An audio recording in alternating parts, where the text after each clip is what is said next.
What up and what a do, people of the audience? It's me, Wall Street, ready to talk because I talk. Yup. Okay, so I want to talk about the two teams in the Eastern Conference that have had quite the fall from grace.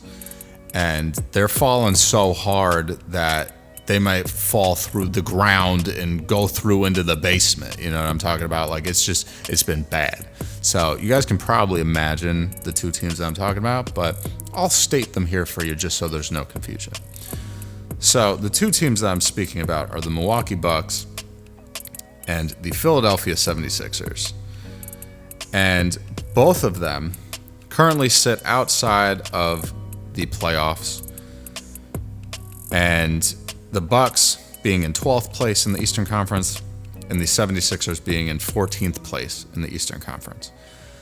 So the Bucks currently have a record of 4-8, and as I sit here recording this, they are about to face off with the Charlotte Hornets, who are 4-7, so a direct spot above them in the standings. So if they are able to defeat the Hornets today, they will move up and be tied with the Chicago Bulls with a 5-8 record, as well as the Brooklyn Nets, who also have a 5-8 record.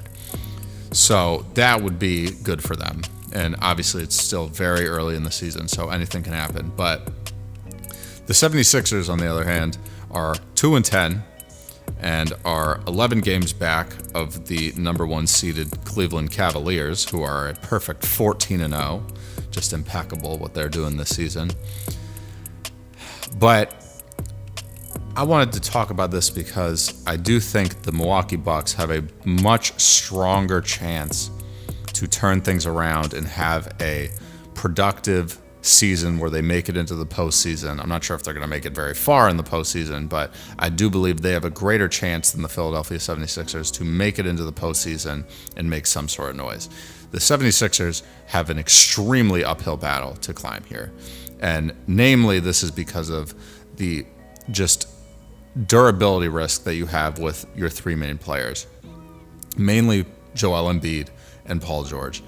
And Tyrese Maxey is also currently out, and he is a very, very important piece to that team. I believe Tyrese Maxey is going to, play a lot more games this season than probably Joel Embiid or Paul George. But I was watching, a 76ers game the other day. I can't remember if it was the game against the Knicks or the game they were playing against the Magic. I think it was against the Orlando Magic, which they wound up losing. And mind you, the Orlando Magic are missing their best player in Paolo Banchero. And the Sixers still just got, stomped. And Paul George just was playing sloppy. He doesn't look good out there. He looks washed. And I said this a little bit going into the season, that, the 76ers are signing a 34-year-old Paul George to a 4-year deal. So let's hope that he stays with the Sixers that whole time, right? Let's just think about that for a second. By the time that contract expires, he's 38 years old. So this guy is not going to be your third option at that point. You better hope that Jared McCain is replacing what Paul George is supposed to be doing by next year, or else the Sixers are in a mountain of if that's what they're hoping that Paul George is going to help them with, because they're not that. And Joel Embiid looked sluggish. He did not look fresh. And I know he's kind of coming off of injury, maybe not. I don't even know what the hell's going on anymore. But he did not look good. He looked just lackadaisical on the court. Just did not look good. So the fact that they're already 8 games below 500 is enough to cause worry. But the way that they're playing while they're in this hole is just bad. And sure, this would be the year to be bad because you have a great draft class coming up. But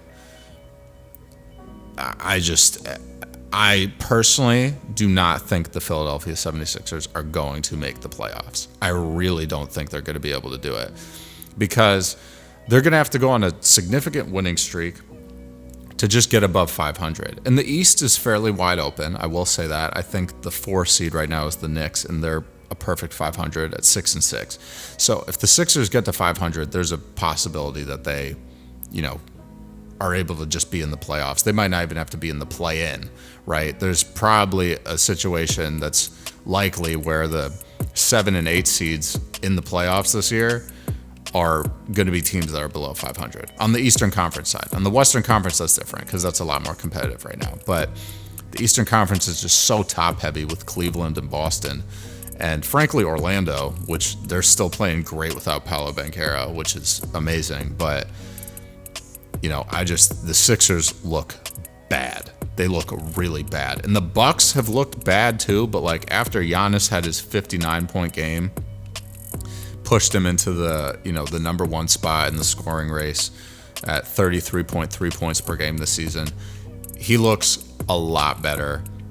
Dame, I'm still a little worried about, but if Giannis can put the team on his back, I have a lot more faith because Giannis is just going to be more available than Joel Embiid. It's just as simple as that when it comes down to it.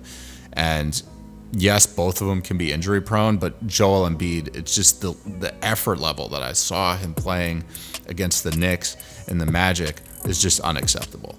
And I've been on this channel defending Joel Embiid, and I think he's a great player, but he's a great player when he puts his all into it, and it just doesn't seem like he's doing it right now. And it's regular season time, so I don't really know if he's all into it yet, but like hopefully it ramps up quickly and he really makes an effort to turn this thing around, because the Sixers are not going to make it anywhere if Paul George and Joel Embiid are playing like garbage and you have Jared McCain chipping in 20 points. Like, yeah, he might come away with the Rookie of the Year award, but like you guys are not going to be a winning team this season, right? But it's a good thing they got Jared McCain, because that's the one bright spot for this Sixers team is like you have this, rookie who, slid down to the 16th spot. I was thinking he was probably going to go a few slots ahead, somewhere between like the 10 and 14 range. And he's good. He's proven to be good. He plays with confidence, and that's all you really need. He's a star, dude. Like, Jared McCain really has a lot of attention on him from TikTok and YouTube and all this stuff. He's a popular guy. So, that's a bright spot. But if I had to pick a team right now that I think is going to make the playoffs between the Bucks and the Sixers, it's the Bucks, hands down. So we'll see how the season continues to progress, but it's not looking pretty. It's not looking pretty for the Bucks or the Sixers, but the Sixers really got to get it in check and figure something out. So, excuse me, guys. Let me know what you guys think. Want to know what you guys think about the season so far, what you think about, the Bucks and the Sixers. And let me know. Put some comments down below. As always, if you're not subscribed, please hit the subscribe button. I'd greatly appreciate it.